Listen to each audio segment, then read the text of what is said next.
crispations, justement. Et c'est ces crispations qui font que finalement, on a une société qui est en demande et qui ne trouve pas ce qu'il faut. Donc il y a un travail qui est déjà amorcé, notamment par le musée de la pagerie, mais c'est un travail qu'il faut continuer parce qu'il reste encore petit, entre guillemets. Alors évidemment, je reviendrai sur cette histoire du musée de la pagerie, mais on observe aussi ces phénomènes aux États-Unis, en Belgique, il y a un certain nombre de pays où on a vu aussi cette histoire créer des tensions. Il n'y a donc pas un caractère spécifique de la Martinique. Le caractère spécifique de la Martinique, c'est quand même qu'on est les seuls dans le monde à avoir déboulonné une statue d'abolitionniste. Qu'on aime ou qu'on n'aime pas Victor Schœlcher, qu'on soit d'accord ou pas avec ses prises de position, Victor Schœlcher reste quand même un abolitionniste.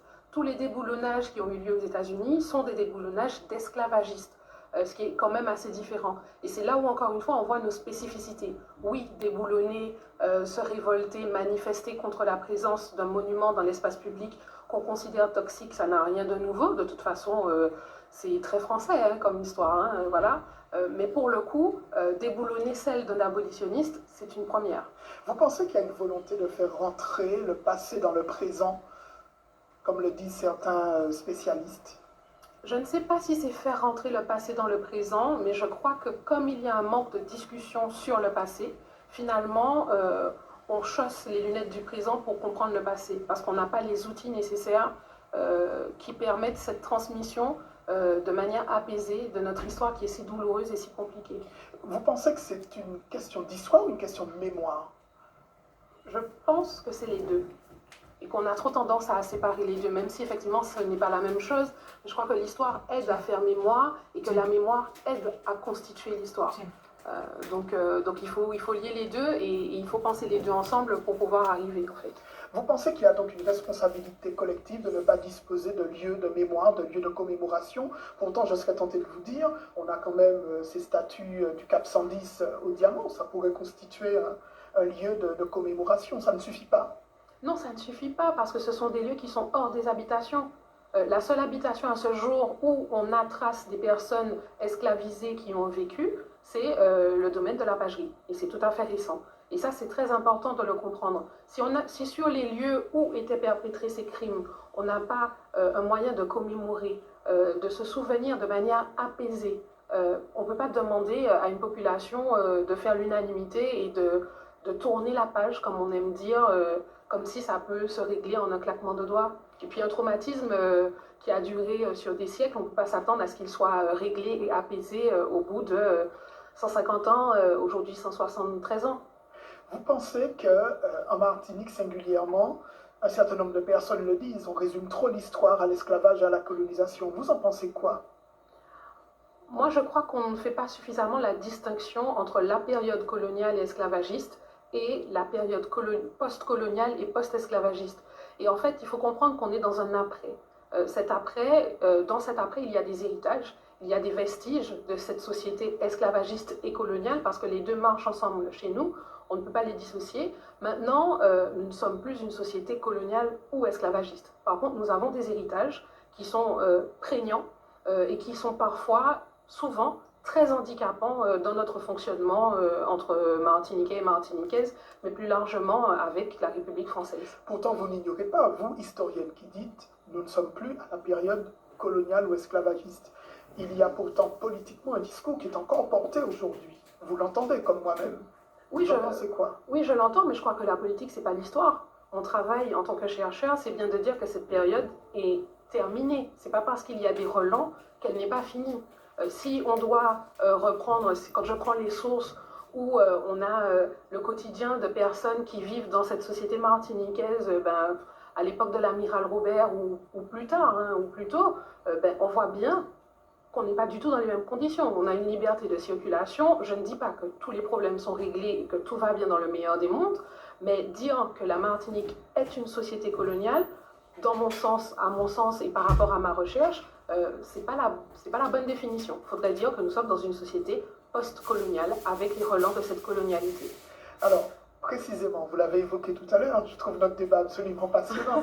Que faire de tous ces symboles, de tous ces lieux qui constituent justement cette mémoire coloniale et qui semblent déranger aujourd'hui? Que faire? Moi, je pense qu'il faut en parler. Je pense qu'il faut des lieux, je pense qu'il faut des pancartes, des panneaux, des outils pédagogiques qui permettent d'expliquer aux gens comment ces symboles sont arrivés là. Et si par la suite, de manière totale, grâce à un vote ou grâce à un plébiscite, enfin voilà, qu'il y ait quelque chose qui soit fait pour que nous prenions la décision ensemble, entre Martiniquais et Martiniquaises, de tel ou tel monument ou telle statue ne doit plus aujourd'hui faire partie de notre espace public. Et par la suite, une fois que, je sais pas moi, on a décidé d'enlever telle ou telle statue, ben on décide de la placer dans une mairie ou dans un musée pour expliquer aux générations suivantes, il y avait cette statue-là, on l'a enlevée pour telle et telle raison, et on a choisi à la place de mettre, je dis n'importe quoi, une peinture, une sculpture, une fontaine, peu importe, mais expliquer cette démarche-là. Parce que le fait de ne pas expliquer, c'est ce qui crée la frustration, et c'est ce qui fait qu'on a des générations qui arrivent après, parce que des générations en colère, il y en aura toujours, qui arrivent après, et qui détruisent sans savoir ou en ayant une connaissance partielle des choses ou sans comprendre, et donc on ne va pas s'en sortir en fait, parce que l'histoire c'est des vestiges aussi, donc il faut trouver le compromis. Alors précisément, vous avez donc une pratique qui est de proposer des circuits que vous appelez, alors c'est Hollywood Histoire que ça s'appelle. Concrètement, il s'agit de faire quoi? Alors, il s'agit, à travers mes circuits de balade historique, de proposer une approche dynamique différente de l'histoire martiniquaise en permettant aux Martiniquais et aux Martiniquaises, plus jeunes, moins jeunes, de se balader dans des communes de l'île et de découvrir un pan de l'histoire martiniquaise grâce justement à des noms de rues, à des monuments, etc. etc. L'idée étant vraiment de rendre cette histoire accessible. De transmettre la recherche, donc une recherche que je mène et voilà, qui a une certaine qualité, de manière tout à fait détendue, en se baladant et en rigolant, enfin voilà, en abordant les choses de manière très ludique. Vous pensez que c'est de nature à apaiser les tensions, ce simple fait de venir comprendre, évoquer avec vous ces lieux, ces statuts? Alors, je n'aurais pas cette prétention et je ne peux pas parler pour les personnes qui participent à mes visites. Maintenant, moi, ce que j'essaie de faire, c'est de rendre accessible l'information, de rendre accessible la recherche. Et en le faisant, j'espère que ça va faire que des Martiniquais et des Martiniquaises se saisissent de ces questions qui les concernent et qui nous mènent vers quelque chose justement d'apaisé. Maintenant, je ne pourrais pas répondre, ce serait prétentieux de ma part de dire grâce à mes balades, j'apaise, pas du tout, je ne peux pas dire ça. Alors précisément, vous effectuez de la recherche, donc vous serez bientôt docteur en histoire. C'est fondamental que des personnes comme vous se penchent sur l'histoire de ce pays. Mais bien sûr. Il y aura toujours des choses à dire, Monsieur Zizer. La recherche, justement, c'est remettre en question ce qui a déjà été trouvé, aborder les choses de manière inédite, en posant des questions qui ne s'étaient pas posées jusque-là, mais aussi en regardant les archives à chaque fois d'un œil nouveau.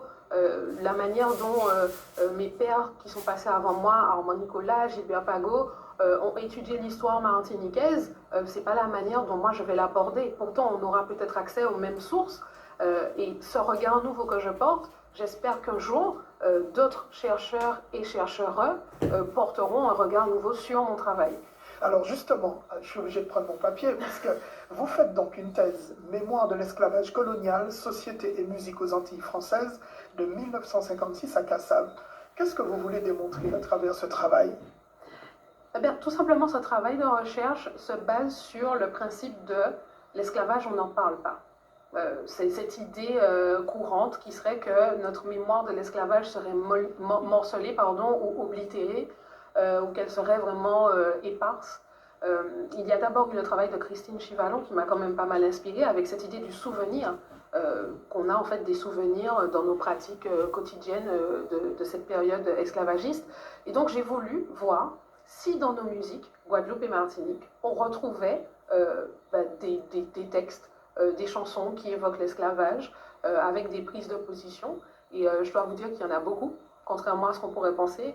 Ce qui est, j'ai envie de dire, un peu ma première grande surprise dans ce travail, c'est cela. C'est qu'à ce jour, j'ai un corpus qui comprend 90 œuvres musicales allant de 1956 à 1998, faisant référence de manière directe ou indirecte à l'esclavage. Comment se fait-il que ça ne soit pas plus ancien? C'est simplement parce que ça n'a pas été enregistré? Alors, je ne peux pas dire si c'est plus ancien ou pas, parce que moi j'ai choisi de commencer en 56. Quoi? J'ai choisi de commencer en 56 parce que 56, on est une dizaine d'années après la départementalisation, on est dans le début de la démocratisation des idées anticoloniales. Et on est aussi l'année du grand congrès des écrivains noirs à la Sorbonne, à Paris, année qui marque de manière, j'ai envie de dire, publique le fait qu'il existe bel et bien une diaspora noire comprenant des écrivains, mais aussi des artistes en tout genre, donc tous les arts confondus, hein, du 7e art, du théâtre, des arts plastiques, mais aussi de la musique et de la danse. Et donc j'ai eu envie de partir de cette date-là. Maintenant, ça ne veut pas dire qu'il n'y a pas de chansons antérieures. Voilà, qui soient antérieures. D'ailleurs, dans ce corpus de 99, il y a des chansons antérieures qui sont reprises dans les années 50. Donc ça donne bien une idée qu'en fait c'est un thème qui finalement est en filigrane. Puis si on considère que nos musiques sont nées de l'esclavage, ben, à partir du moment où il y a un tibois ou un tambour, ben, on pourrait considérer que cette musique fait référence à cette époque. Alors, pour finir cette interview, je ne résiste pas au fait de vous demander comment vous travaillez en quelques mots. C'est quoi le quotidien d'une jeune chercheure? Eh bien, alors, la particularité de mon travail, c'est que je travaille avec différentes sources. Donc, il y a le travail classique aux archives, qui est plutôt méconnu du public, mais qui est un travail assez fastidieux. Il y a aussi tout un travail au niveau des sources audiovisuelles, donc en consultant toutes les archives de toutes les télés nationales, locales pour la Guadeloupe et pour la Martinique. Et à côté de cela, il y a aussi un travail très important que je mène, qui est au niveau des œuvres musicales, aller dans les collections, retenir les morceaux, les numériser, les analyser, relever les paroles, relever les champs lexicaux qui sont utilisés pour parler d'esclavage, mais aussi m'intéresser au parcours des artistes, des ingénieurs, des compositeurs, des producteurs, des maisons de disques, et donc aller à la rencontre de tous ceux qui sont encore vivants et discuter avec eux. Donc c'est assez prenant. Oui. Merci beaucoup d'être venu dans cette émission. Merci à vous. Merci. Chers téléspectateurs, cette émission est maintenant